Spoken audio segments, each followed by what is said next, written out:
Marami pa ring mga tao na hindi naniniwala sa Diyos dahil gusto muna nila ng patunay bago sila maniwala sa Diyos. Sa video na ito, bibigyan ko kayo ng ilang mga patunay na ang Diyos natin ay totoo, Siya ay buhay at Siya ay nag-e-exist. So ngayon, ang tatalakayin natin ay ang ating Diyos. Ang Diyos ni Abraham, ang Diyos ni Isaac, at ang Diyos ni Jacob. Tayong mga Kristiyano, naniniwala tayo na merong Diyos at Siya ay buhay. Pero tulad nga ng sabi ko sa inyo, meron pa rin mga tao na hindi naniniwala sa Diyos. At ang tawag sa kanila ay mga ateista or atheist. Ayon sa Oxford Handbook of Atheism, mayroong halos 400 to 500 million na atheist o hindi naniniwala sa Diyos sa buong mundo, na halos 70% ng population ng mundo. So bakit nga ba sila hindi naniniwala sa Diyos? Kasi ang gusto nila, pruweba. Kailangan nila ng ebidensya. Kailangan meron ka munang ipakita sa kanila na nag-i-exist ito bago sila maniwala. Yan yung pananaw nila sa buhay. Tayong mga mananampalataya, since tawag sa atin mananampalataya, pag sinabing mananampalataya, naniniwala ka sa isang bagay or naniniwala ka sa Diyos kahit hindi mo siya nakikita. Yan yung ibig sabihin ng pananampalataya. Dahil ang sabi sa Hebrews chapter 11 verse 1, ang pananampalataya ay katiyakan na mangyayari ang ating mga inaasahan at paninindigan tungkol sa mga bagay na hindi nakikita. Tayo mga Kristiyano, bagamat hindi natin nakikita yung Diyos, pero naniniwala tayo sa Kanya. Bakit? Dahil sa pananampalataya natin sa Kanya. Sa mga atheist kasi, sa mga hindi naniniwala sa Diyos, sabi nila, to see is to believe. Yan yung paninindigan nila. Pakita mo muna sa akin yung tao na yan or yung Diyos na yan, then maniniwala ako sa'yo. Pag hindi mo napakita, hindi ako maniniwala. Pero tayong mga mananampalataya, hindi ganyan. Baliktad po. To believe is to see. Kailangan mo munang manampalataya. Kailangan mo munang maniwala doon sa hindi mo nakikita. At pagkatapos nun, makikita mo na siya. Ano ibig ko sabihin nun? Pag nanampalataya ka ngayon, makikita mo siya pagdating ng panahon doon sa langit. Bagamat di mo siya dito nakikita sa lupa, pero pag nanampalataya ka sa Kanya, pagdating ng panahon, doon sa langit makikita mo siya. 2 Corinthians chapter 5 verse 7, sapagkat namumuhay kami batay sa pananampalataya at hindi sa mga bagay na nakikita. Sa ating mga Kristiyano, ang foundation natin is yung faith or pananampalataya. Kaya kailangan meron kang pananampalataya sa puso mo. At kapag may pananampalataya ka sa puso mo, doon makikita mo ang Diyos. Doon mararanasan mo yung Diyos sa buhay mo. Yes, hindi natin nakikita ang ating Diyos. Pero merong mga ebidensya na pinapakita siya sa atin na yung palang nasapat na nagpapatunay na siya ay buhay at siya ay totoo. Ano-ano yung mga yon? Tingnan natin yung mga ebidensya na yon. So ngayon, nagpo-focus tayo dito sa argumento na lahat ng design ay merong designer or merong master designer. So doon natin paiikutin yung ating tatalakayin ngayon about doon sa nag-design. Sa theology, ang tawag natin dyan is teleological argument. So ngayon, bibigyan ko kayo ng isang example. Halimbawa na lang, naglalakad kayo sa isang kagubatan. At habang naglalakad kayo dun sa kagubatan, meron kayong nakitang isang napakagandang relo. At nung nakita nyo ito, pinulot nyo siya. Nakita nyo, napakaganda nga nito. At kayo ay namangha. So ang tanong, dahil namangha ka dun sa relo na nakita mo, paano nabuo yung relo na nakita mo na naandun?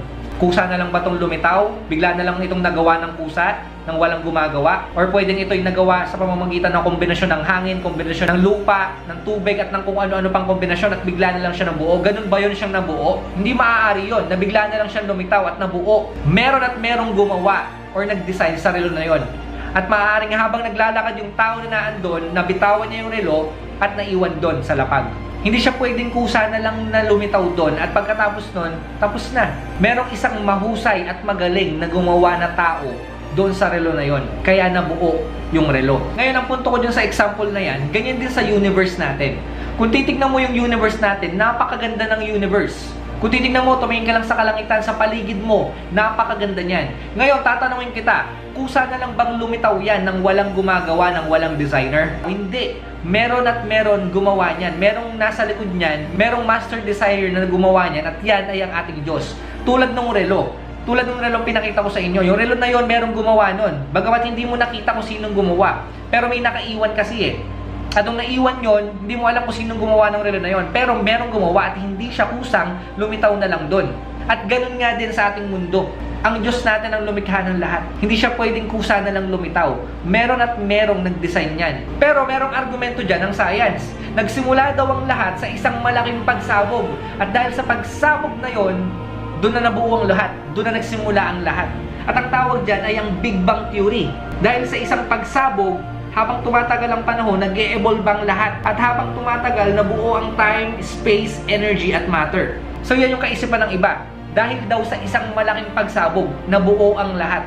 Pero ito ang tanong ko, kung nagsimula ang lahat sa pagsabog, bakit napakaganda, napaka-perpekto, napakaayos ng ating kalawakan at ang ating mundo? Ganyan ba ang pagsabog? Kasi ako, pag nakita ko ang pagsabog, ganito yung itsura niya eh. Sa isang pagsabog, hindi siya magandang tignan. Ang pagsabog, malaking pagkawasak yan. Ang pagsabog, malaking gulo yan. Kung ang lahat ay nagsimula sa isang pagsabog lamang, bakit ganun? Bakit napakaganda ng mga nakikita natin sa paligid natin? At kapag tumingin tayo sa langit, tignan nyo na lang yung mga bituin. Kung titignan natin yung bituin, halos 100 billion na bituin ang nasa kalawakan. At ang average ng layo ng mga bituin sa isa't isa, hindi kasi sila pwede magtabi. Malalayo ang agwat ng bituin sa ibang mga bituin. At ang average ng layo ng bituin sa ibang bituin ay aabot ng 48 trillion kilometers. Ganyang kalayo yung agwat ng mga bituin sa iba pang mga bituin. So ganyan ba yung pagsabog? Napakaayos ng distansya sa bawat isa. Tandaan nyo po yung araw natin, yung ating sun, isa po siyang star. Kung lapit-lapit ang star at maraming star ngayon na nakapaligid sa atin, hindi tayo pwedeng mabuhay. Pero nakita natin yung star mismo or yung sun na yon, iisa lang siya dito sa ating solar system. At malayo na yung iba pang star. Bakit? Kasi meron nag-design eh. Merong matalinong Diyos na nag-design kung paano aayusin ang lahat. Hindi siya sumabog lang. Sa solar system, tignan mo, kung sa pagsabog ng galing ang lahat, bakit ganun? Hindi nagbabanggaan yung mga planeta. Bakit yung distance ng planeta sa ibang planeta, napakaganda, napaka-perpekto. Ay kung titignan natin, kapag umiikot yung mga planeta sa araw, bakit hindi siya nagkakabanggaan? Ano yun? Tsamba lang ba yun? Ang tagal-tagal na ng universe natin, libu-libong taon na. Pero sa libong taon na yan, never pang nagkabanggaan yung mga planeta natin. Ganyan pong kaganda yung design ng Panginoon sa kalawakan. Hindi siya basta-basta sumabog lang dahil ang Panginoong Diyos, siya ang Diyos ng kaayusan. Kaya kapag tumingin ka sa kalawakan, napakaayos dahil may Diyos po yan. Dahil ang sabi sa Psalm 19 verse 1, ang kalwalhatian ng Diyos ay pinapahayag ng kalangitan. Ang ginawa ng kanyang kamay, ipinakita ng kalawakan. So malinaw mga kapatid, kapag tumingala ka sa langit, ang may gawa niya ng Diyos dahil ito ang sinasabi ng Bible. At hindi yan nagmula sa pagsabog. Ang Diyos mismo ang gumawa. Lahat ng nakikita natin sa kalangitan, yung kalwalhatian yan, ang Diyos ang may gawa niyan. Hindi lang yan mga kapatid. Kung titignan mo, yung layo ng mundo natin doon sa sun, yung layo niya napaka-perpekto. Alam nyo ba na kapag lumapit lang ng konti yung earth doon sa sun, masusunog na tayo. Konting lapit lang, as in konting lapit mo lang sa sun. Sunog na tayo, hindi na natin kakayanin yung init. At walang mabubuhay dito sa mundo natin. At konting layo niya naman, doon sa sun, magyayelo naman tayo. Mahihirapan tayong mamuhay dahil sa lamig at hindi natin kakayanin. Ganyan po, kaperpekto yung distance natin sa araw. Kung pagsabog yan, napakagaling naman, napakasakto naman.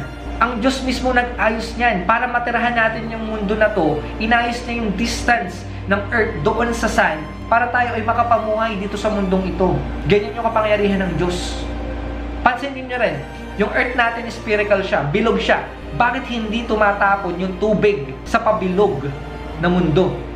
Kung titignan natin, merong nasa likod niyan. Merong humahawak dyan. Yes, sasabihin nila gravity. Pero saan nagsimula yung gravity? So sa Diyos pa rin nagmumula ang lahat mga kapatid. Kung walang humahawak sa mundo natin, malamang yung mundo natin kung saan na napunta sa kalawakan. At yung mundo natin, walang kaayusan. Ang mundo natin kung titignan mo, walang labis, walang kulang pagdating sa dami ng tubig sa mundo. Kapag sumobra yung dami ng tubig sa ating mundo, lahat tayo ay lulubog. Kapag kunti naman, baka tayo ay hindi mabuhay dahil kailangan natin ng tubig sa ating buhay. Ngayon kung naniniwala ka talaga na ang lahat ay nagsimula sa pagsabog, sabi ko nga sa inyo, ang pagsabog walang kaayusan. Kung titignan mo yung sarili mo sa salamin, mukha ka bang nasabugan? Ganyan ba yung itsura ng nasabugan? Hindi. Kung titignan mo yung sarili mo sa salamin, napakaayos ng pagkakagawa sa'yo. Tignan mo na lang to. Kung hindi maayos yung pagkakaayos sa'yo, isipin mo na lang kung yung ilong mo baliktad yung pagkakaayos, pataas. Kapag umulan, malulunod ka. Pero hindi ganun eh. Ang ganda ng pagkakaayos ng ating ilong. At hindi lang yon. Isipin mo yung ilong mo nasa likod. Isipin mo, marami kang tenga, 30. Isipin mo kung yung mga tao maraming bibig, mga 5. Ang ingay-ingay niyan. At kung titignan mo yung iris ng mata ng mga tao, napaka-unique niyan. Kung titignan mo yung mata mo, ikaw lang yung merong ganyan. Yung ganyang klaseng forma, yung kanyang pattern, yung kanyang ayos, at yung kanyang kulay. Hindi lang yan, pati yung daliri mo, or tinatawag na fingerprint. Kung titignan mo, simple lang siya. Pero sa bilyong-bilyong tao, wala pang nagkatugma or wala pang tao na nagkapareho ng fingerprints. Kaya yung fingerprints sa kamay mo, unique yan. Ikaw lang yung may ganyan. Yung pandinig din natin, ang normal na layo na pwede natin marinig ay hanggang 20 meters lang. Yun lang yung limit niya. Isipin mo kung mas malayo ang pwedeng maabot ng pandinig mo. Ewan ko lang kung makapag-isip ka pa ng maayos or makatulog ka ng maayos dahil sa dami ng mga naririnig mo. Pero nakita natin, sakto lang yung range or yung layo na pwede mong marinig. Bakit? Dahil yan yung design sa'yo ng Panginoon. Yan yung design ng Panginoon sa bawat tao. Napakaayos at napakaganda. Kung i-imagine mo kung paano nabubuo yung isang tao, kung paano tayo nabuo lahat.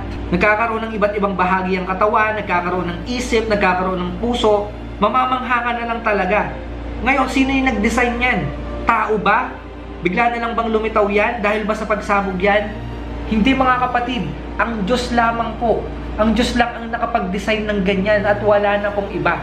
Ngayon, ang patunay na may Diyos at ang Diyos ay buhay, yung sarili mo. Tignan mo yung sarili mo. Walang ibang makakagawa ng ganyan. Walang ibang makakapag-design ng ganyan, kundi ang Diyos lamang.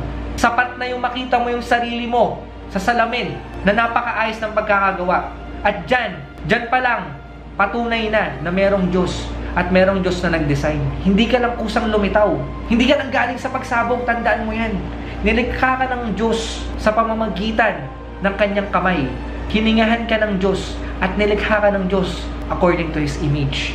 Na-imagine ko lang din, kung isipin mo, wala naman naka-connect sa atin na kung ano man. Pero nakakahinga tayo every seconds. Sa bawat segundo ng buhay natin, nagpapump yung ating puso at nakakahinga tayo. Na kung titignan naman natin, wala namang wire or something. Doon pa lang makikita mo na merong Diyos na nagsusustain ng buhay mo. Dahil kung walang Diyos, wala, hindi ka mabubuhay. Sinong bubuhay sa'yo? Wala, kundi ang Diyos lamang. At bawat paggising mo, tuwing umaga, doon pa lang makikita mo na araw-araw, merong Diyos na gumigising sa'yo, na nanggigising sa'yo. Kapatid, doon pa lang makikita na natin, buhay talaga yung Diyos eh. Kung iisipin mo lang mabuti, kung titingnan mo mabuti, kung pag-aaralan mo mabuti, walang ibang makakagawa ng ganyan. Tingnan na lang din natin yung mga nasa paligid natin. Yung nature, yung kalikasan, yung nilikha ng Diyos. Ganyan ba yung pagsabog? Ma-amaze ka sa creation ng Diyos. Kung titingnan mo, napakaganda niya. Yan ay nilikha ng Diyos. Hindi yan bigla na lang lumitaw. Bukod sa mga ebidensya na pinakita ko sa inyo about sa design ng Panginoon, isa pa sa pinaka mabisang ebidensya na mapapakita natin na tunay ang Diyos ay sa pamamagitan ng kanyang salita o sa pamamagitan ng Biblia. Sa pamamagitan ng Biblia, dito natin makikita na siya ay tunay, siya ay totoo at siya ay buhay. Kung wala ang Biblia, mahihirapan tayo na patunayan na meron talagang Diyos. Dahil halos lahat ng ebidensya na may Diyos ay nasa Biblia at dito natin ito makikita. At alam nyo, sa lahat-lahat, ang pinakamagandang ebidensya na gusto kong ipakita sa inyo na merong Diyos ay ang Panginoong Hesukristo. Siya yung pinaka-ultimate evidence na may papakita ko sa inyo, na maibabahagi ko sa inyo na tunay na merong Diyos. Ang pagkakatawang tao ng ating Panginoong Hesukristo, yan ang nagpapatunay na merong Diyos. Sabi ko nga sa inyo, hindi natin nakikita ang ating Diyos, pero sa pamamagitan ng Panginoong Hesukristo, siya ang nagsilbing larawan ng ating Diyos. At dahil dyan, nakita natin na ang Diyos ay tunay sa pamamagitan ng Panginoong Hesukristo. Colossians chapter 1 verse 15, si Kristo ang larawan ng Diyos na di nakikita. Siya ang panganay na anak at pangunahin sa lahat ng mga nilikha. Bumaba ang Panginoong Hesus sa langit upang magkatawang tao at ipakita na ang Diyos ay tunay sa pamamagitan niya. Ang Panginoong Hesus natin ay Diyos. Maraming beses na pinakita ng Panginoong Hesukristo na siya ay tunay na Diyos. Isa na dyan ay sa pamamagitan ng pagpapatawad ng mga kasalanan ng mga tao, paggawa ng mga himala, pagtanggap ng pagsamba ng mga tao, pag-claim na siya mismo ay isang Diyos, pamumuhay ng perpekto, pamumuhay ng walang kasalanan, at higit sa lahat, ang kanyang muling pagkabuhay mula sa kamatayan. Tandaan natin, si Satan gagawa siya ng maraming paraan para patunayan lamang na ang Diyos ay hindi totoo at ang Diyos ay hindi nag-exist. Pwede niyang gamitin yung science, pwede niyang gamitin yung technology, pwede niyang gamitin yung media, or kung ano pa man, para patunayan na walang Diyos. Ginagawa niya yan para mas marami siyang masama pagdating ng Judgment Day doon sa impyerno. Kung titingnan nga natin mga kapatid, kung sino pa yung nagsasabi na matalino daw sila pa yung hindi naniniwala sa Diyos. Pero kung babasahin natin yung Bible, kabaliktaran eh. Psalm 14 verse 1, wala namang Diyos, ang sabi ng hangal. Ito ang palagi nilang katwiran. Kaya naman ngayon, ang kanilang buhay, kakilakilabot at kasuklam-suklam. Masasamang gawain kanilang libangan. Wala nang matuwid, wala ni isa man. So mga kapatid, sinasabi ng Bible, kapag hindi ka naniniwala sa Diyos, ang turing sa iyo ay mangmang. Mga kapatid, marami pang mga ebidensya na ang Diyos ay tunay at siya ay buhay. Pwedeng ito ay sa mga nakikita natin. At hindi lang yan, pwedeng ito rin ay sa pamamagitan ng mga nangyayari sa buhay mo. Pwede mag-reveal sa iyo ang Panginoon sa mga circumstances na dumadaan sa buhay mo. Pwede mo siyang ma-encounter habang nagbabasa ka ng Biblia, habang nananalangin ka. Yes, bagamat hindi natin siya nakikita, pero pwede mong maramdaman yung presensya niya. Basta isik mo lang siya, hanapin mo siya sa puso mo. At ang Diyos, kapag tumawag ka sa Kanya, pakikinggan ka ng Diyos. Hanapin mo lang yung Diyos at matatagpuan mo siya. At kapag nahanap mo na yung Diyos, sinasabi ko sa iyo kapatid, mararamdaman mo yung pagmamahal niya. Mararamdaman mo yung pagpapatawad niya sa iyo, yung blessing niya sa iyo. Mararamdaman mo na siya ay naandyan, yung presensya niya at ang kanyang kabutihan. Personally kapatid, ako naranasan ko mismo ang Panginoon sa pamamagitan ng pagmamahal niya sa akin. Nakita ko na ang Diyos ay tunay na buhay. So yung mga kapatid, nawa nga meron tayong natutunan patungkol sa ating Diyos at nawa nga makatulong ito para maibahagi rin natin sa mga tao na maaaring hindi pa naniniwala sa Diyos. Hindi natin alam, baka sa pamamagitan nito, mabago yung kanilang pananaw at sila ay maniwala na sa Diyos. So yun mga kapatid, nawa nga pagpalain kayo ng Panginoong Diyos, ingatan kayo palagi, samahan niya kayo, at nawa nga patuloy yung siyang maranasan sa inyong mga buhay. Thank you, ingat po kayo palagi, God bless.